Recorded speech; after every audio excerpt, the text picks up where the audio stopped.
Hello to my beautiful friends. It is I, Laura Von Holt, fairy boss mother, author, entrepreneur, cool person, magnet for opportunity and success, as are you. I am coming to you from the East River of Manhattan. There are some bridges there, if you're watching the video version. Okay, so good topic today. I think it's time for this.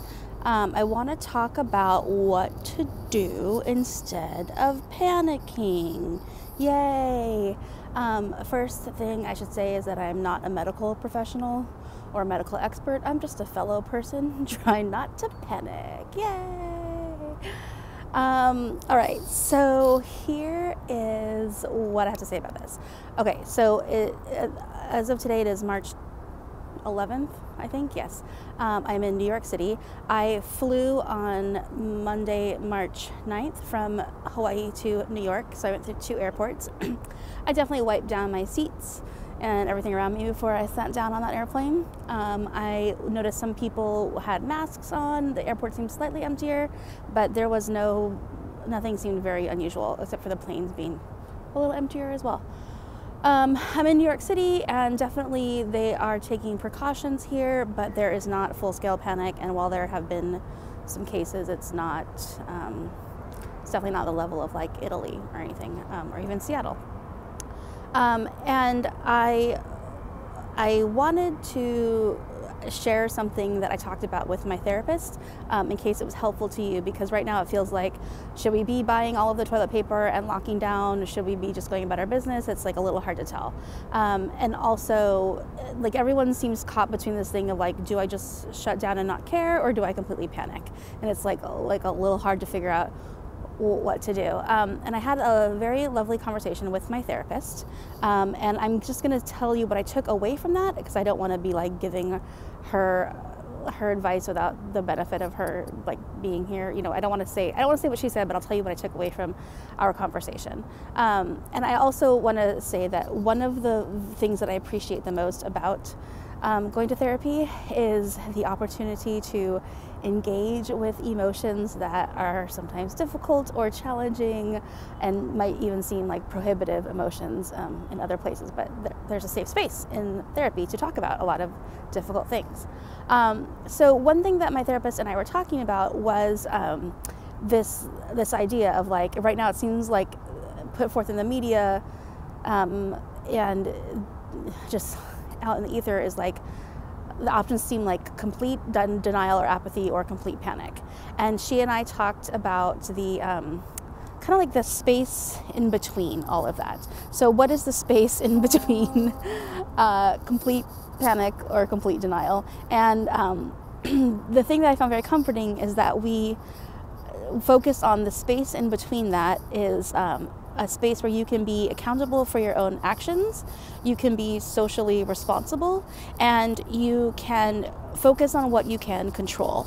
And we were talking about past epidemics, and I've also read some articles about like the 1918 flu, and I'm sure you might also have seen some graphs where experts have been talking about flattening the curve. So like, the idea being that precautionary measures that we take now mean that like, while an outbreak could still hit, it won't be as devastating as it could be as if we waited to take actions until it was already a panic situation.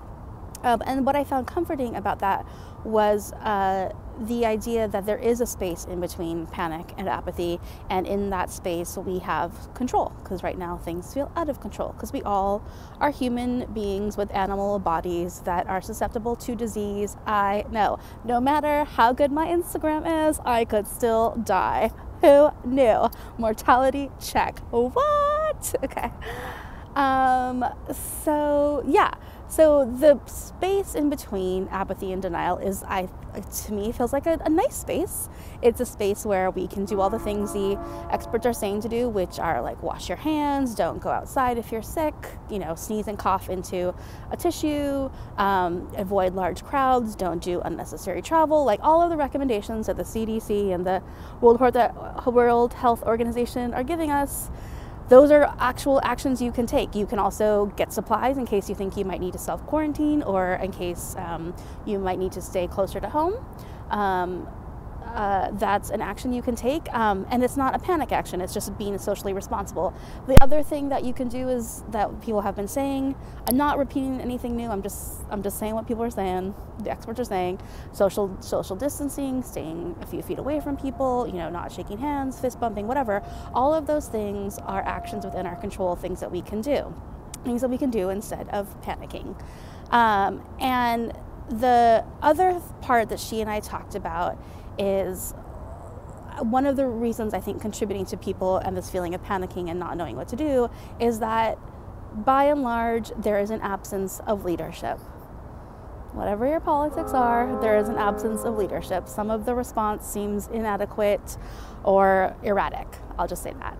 And this part that she and I talked about was very comforting to me, in that in the absence of leadership, we, each individual person, each of us, is called to think about what we are responsible for and what our role is in this wider world health pandemic.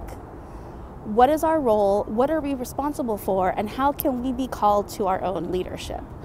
And that felt very empowering to me, to think about. It's not that I'm waiting for the right person to tell me what to do, or I'm just waiting for the hospitals to be in crisis, or I'm waiting for everything to go to pot. It can be that even when I am not sure what the leadership is doing, I can be my own leader. And so again, this falls into being in the space between apathy and panic. So I by being a leader, I can stay a little bit away from people. I can be washing my hands. I can be using my hand sanitizer, which I hoarded. Just kidding. I already had some. I didn't need to hoard it. I already had some. I can. So for instance, another thing that happened is, okay, I need your sympathy and your prayers right now. I was supposed to go to the Celine Dion concert in Washington, D.C., and I had flown back from Hawaii specifically for it. And then Celine Dion got a cold, and because she is also a responsible leader, she is not going to have her concert while she has a cold, because if we have signs of illness, we're all supposed to stay home and rest right now. So she's not having her concert, which also means I won't be traveling to an arena stage with like 18,000 other people. I won't be traveling back and forth between D.C. and New York, and possibly becoming a vector for disease, because I am a healthy woman and I'm not really concerned about actually getting coronavirus. I'm concerned about accidentally transferring it somehow. So me being a leader, Celine Dion is a leader. She has a cold. She said, I'm sorry, I just got to cancel this concert because it's not responsible right now for me to have this. I got to rest. And I'm going to be my own leader and not go to Washington, D.C. And instead I'm going to stay home and prepare in case I need to stay home, self-quarantine or whatever. I'm also being a leader by taking care of myself and drinking water and taking my vitamins and getting some fresh air right now, but not getting next to people. I'm just outside. And I'm going to continue to take care of my own health because that is within my control right now. So yes, I wanted to tell you all of that in summary. Right now, instead of panicking, we have an invitation to think about how we can be a leader in this situation, how we can find our own leadership, and how we can best define our role in this global situation, how we can take care of ourselves and how we can take care of other people. And so what I want to leave you with is this idea that even in this uncertain time, you have an opportunity to do well. You have an opportunity to take care of yourself. You have an opportunity to take care of other people. You have an opportunity to be a leader. And as always, you are doing great. Sometimes you're up, sometimes you're down.